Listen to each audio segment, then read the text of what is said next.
Hi everyone, my name is Naya, and I'm going to be speaking about one of our readings from Module 2 titled Shrunken Sovereign Consumerism, Globalization, and American Emptiness by Benjamin R. Barber. So, upon first glance, I chose this because the title was intriguing. That's why I'm presenting it, obviously. However, I really didn't feel um, an emotional pull towards it really until the last couple pages, really page 9 going into page 10, which is the last page. And it was from the sentence: if there is hope, then it must be in restoring a balance between consumers and citizens, between markets and democracy. And if this isn't the main message that Barber was trying to convey to his readers, then I'm more than positive that it's one of them. Um, when we're looking at globalization and consumerism, those are two very influential, two very prominent factors now on the global stage. And without that healthy balance, a proper balance, the abuse of them could be harmful, not just to one nation, but to all nations now that we are in this interdependence era. But moving on to the main ideas of this excerpt, Benjamin decided to structure his journal article into two. What I mean by that, the first half of it was the story of consumerism, and then the second half focused on the story of globalization. So when we talk about the internal erosion of America, and if liberty actually means liberty, we're talking about the story of consumerism. Those are the main points within consumerism. And then for the story of globalization, those key points, those main ideas, are mainly focused on the external erosion of America and diluted sovereignty. And what Barber means by erosion is not the rocks, because that's what I thought too. No, instead, it is the moving away.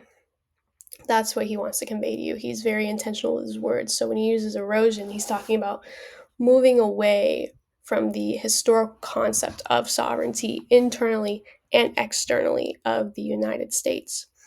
So let's jump right into the story of consumerism. First, we're going to start with the internal erosion, so the pulling and moving away of historical sovereignty within America. We started as a productivist capitalist society.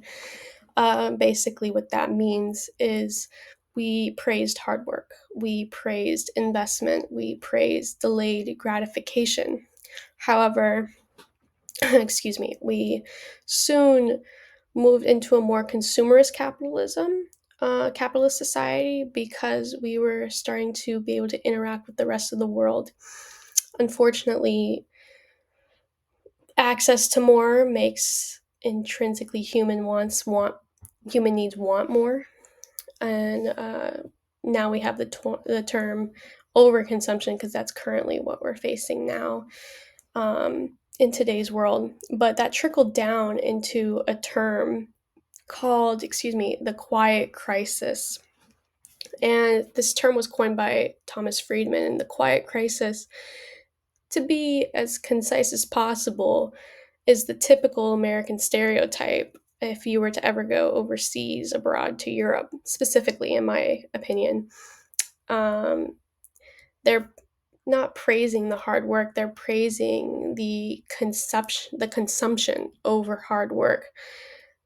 They're praising the consumption over critical thinking, over investment. And of course, this trickles down to the kids. So now the kids don't have a good view on what hard work is, what it means to invest in something you love for your own good or for your family's own good. Moving on to if liberty really means liberty, in the quotations I say it's to be free from. Now, this really came from a revival of laissez-faire economics, which is basically letting the market do its own thing with no interventions. However, The government eventually did intervene, of course, and the government became and still is an issue. It's still a problem. And then we go into the public versus private debate. And when I say that, I want you to think public versus private education, public versus private healthcare. The market treats choice as fundamentally private, which in turn creates a more selfish society, a more individualistic society. We're not thinking as a community anymore, as one unit. We're thinking for ourselves, looking out for ourselves and for our loved ones. So, moving on to the other half of the article, we're going to go over the story of globalization, and now we're going to be focused on the external erosion. So, the external, outside of America, moving away from the historical concept of sovereignty. We're going to start with the emancipation of corporations. And corporations have never had such a powerful stance in the global stage than it does now. And that has gained them a seat at the table along with military capabilities and natural resources, the elements in which historical sovereignty was based upon. And because they have such a powerful seat, we have transitioned into a capitalist triumphalism world, meaning, and that is the belief that capitalism is the best system economically and socially speaking. We won't get into that because there are obvious implications and impediments. But to end with that power that these newfound power, I should say, that these corporations have never had before until recently, is a term, an anecdote, eminence grise. And Barber included in his excerpt a little short story back in 2006 when the former president came over to the United States to visit President Bush.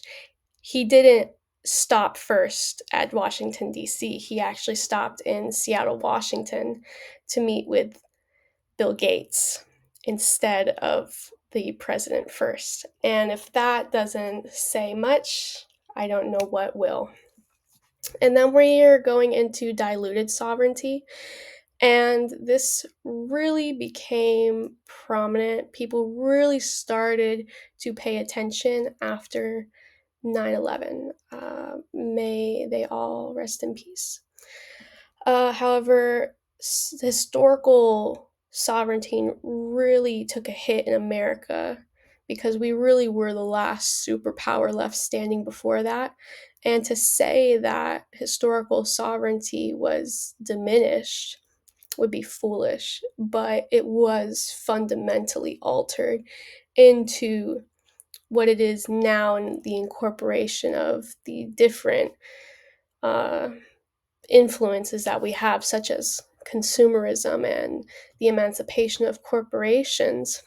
But that also really trickled down into interdependent realities. And the United States is still a very strong superpower in the world. However,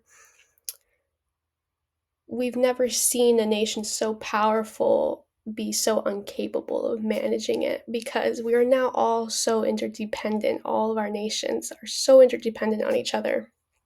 If one thing happens to the United States, it happens to the rest of the United States allies.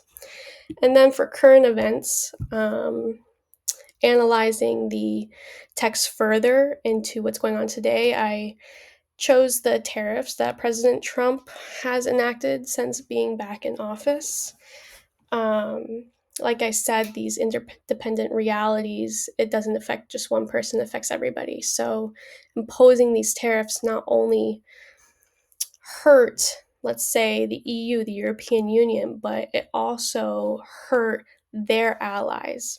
So it increased trade costs, disruption to global supply chains, increased hostility even, with Chinese tariffs. But to wrap everything up, we need to find a restorative balance while we're facing these new realities because the impact historically is going to be significant. But again, there is only one way to find out. Thank you and have a great rest of your day.